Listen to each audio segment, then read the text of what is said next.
This is Democracy Now!, the Quarantine Report. I'm Amy Goodman with Nermeen Sheikh. Vice President Mike Pence and Senator Kamala Harris met in Salt Lake City, Utah Wednesday night for their only vice presidential debate of the campaign season. On the issue of the economy, Pence argued it had been growing too slowly under the Obama-Biden administration and made no mention of the economic collapse during the coronavirus pandemic. This exchange begins with Senator Kamala Harris.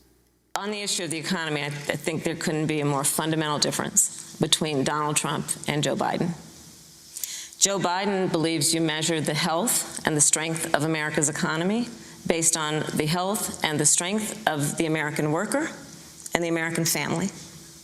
On the other hand, you have Donald Trump, who measures the strength of the economy based on how rich people are doing, which is why he passed a tax bill benefiting the top 1% and the biggest corporations of America, leading to a $2 trillion deficit that the American people are going to have to pay for. On day one, Joe Biden will repeal that tax bill. He'll get rid of it. And what he'll do with the money is invest it in the American people. America, you just heard Senator Harris tell you, on day one, Joe Biden's going to raise your taxes. It's really remarkable to think, Susan. That's not what I said. I mean, right after a time where we're going through a pandemic that lost 22 million jobs at the height, we've already added back 11.6 million jobs because we had a president who cut taxes, rolled back regulation, unleashed American energy, fought for free and fair trade, and secured $4 trillion from the Congress of the United States to give direct payments to families, save 50 million jobs through the Paycheck Protection Program.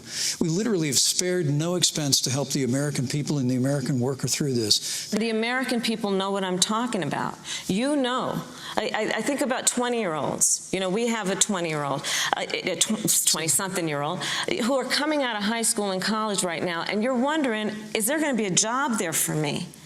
We're looking at people who are trying to figure out how they're going to pay rent by the end of the month. Almost half of American renters are worried about whether they're going to be able to pay rent by the end of the month. This is where the economy is in America right now, and it is because of the catastrophe and the failure of leadership of this administration. That's Kamala Harris and Mike Pence. We spend the rest of the hour with Reverend Dr. William Barber, co-chair of the Poor People's Campaign, president of Repairers of the Breach, joining us from Raleigh, North Carolina. Can you talk about the framing of not only the vice presidential debate, but the presidential debates? Not only that, what these candidates are willing to talk about when it comes to issues of poverty. I don't know if that word was mentioned even once last night, and other economic crises that people are facing. Dr. Barber. You know, one of the things that continues to bother us, and the way in which the moderators don't even bring up an issue that before COVID-19 was impacting 43% of this nation. 140 million people before COVID were poor and low wealth, and 62 million people working for less than a living wage. And since COVID, we know that millions have been added to the poverty and low wealth numbers. We were well over 50% because of the new poor. We know we had 87 million people before COVID that were either uninsured or underinsured, and now some 20 million people have been added because of people who've lost their insurance because they've lost their jobs. 40% of the jobs that make $40,000 a year have been lost. And the framing, it's amazing that we can't start there. I think Senator Harris did a tremendous job in pointing out the economic injustice, but one of the things I would say is we have to stop saying things were well before COVID. It's almost as though we give that away to the Trump and Pence. The reality is Wall Street was well. The reality is those who got his tax cuts were well. The reality is, though, that before COVID, they were trying to overturn health care. Before COVID, they were blocking living wages. Before COVID, we were not addressing the issue of poor and low wealth people. And we have to find a way to say that. I wish the moderators would just talk about that and open it up, Amy, because 64 million poor and low wealth people were eligible to vote in the last election. That's nearly 1/3 of the electorate. 34 million did not vote. And a study that we just recently did called Power Unleashed, Unleashing the Power of poor and low-wealth voters that said that the number one reason that poor and low-wealth people did not vote was a tri-reason. They never hear their names called, their issues, the lack of transportation and they can't get off a job, and voter suppression. But that's the very group that in 15 states, if just 1 to 20% of them vote, Michigan 1%, North Carolina 19%, Florida 7%, could fundamentally shift the electorate. And they deserve to no longer be marginalized, but to be heard and to be talked about in these debates.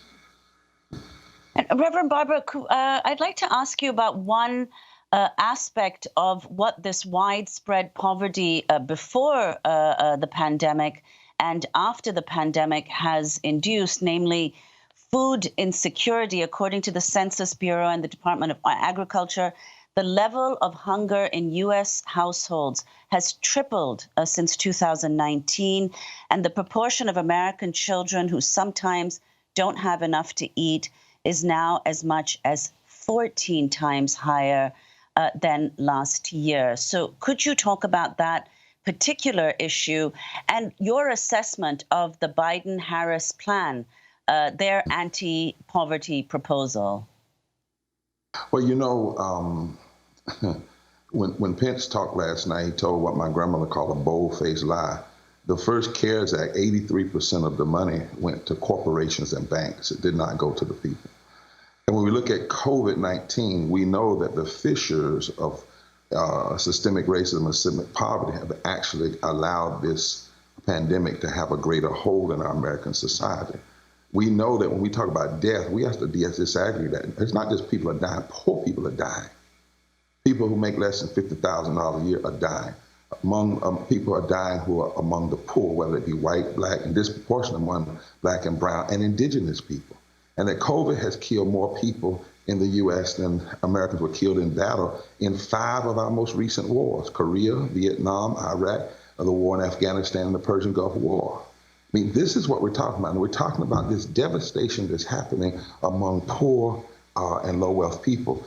And then we're talking about the residual, the other impacts. For instance, 13 million people, one study says that we did, who make under $50,000 a year, 1 in 5, don't know where they're going to get their next food. They don't know how they're going to eat. Millions, upwards of 40 million people are facing eviction.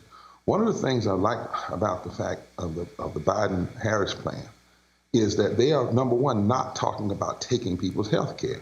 The Trump-Pence plan, that's what they're saying. We elect us, we'll take your health care. The Biden-Harris plan is talking about raising people's living wage to $15 an hour. The Trump-Pence plan is talking about giving more money to the wealthy. In fact, the Trump-Pence-McConnell plan, they refused to pass a stimulus because they want another $200 billion in tax cuts. They want money for a fighter jet, and they want to protect corporations from liability when those corporations didn't protect their people from coronavirus. So what we have is 2 different worlds operating. Pence, with a straight face, lying, basically said, vote for us, and we'll take your health care and undermine your pre-existing condition. Vote for us, and we'll block living wages. Vote for us, we will not protect the environment. Vote for us, and we'll put people on the Supreme Court who will be against your health care, against labor rights. You know, one of the things people forget about this nominee is that she voted against people getting overtime pay. And so we're living in 2 different worlds. Not only will Pence and Trump not acknowledge racism when it comes to police violence, they're not even acknowledging the disparate racism in economics and in healthcare and so forth and so on.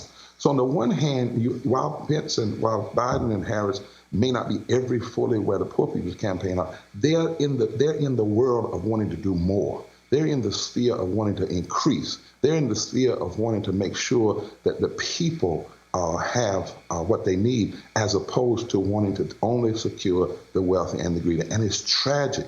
And to think that someone running for the vice president, you talk about disrespecting people.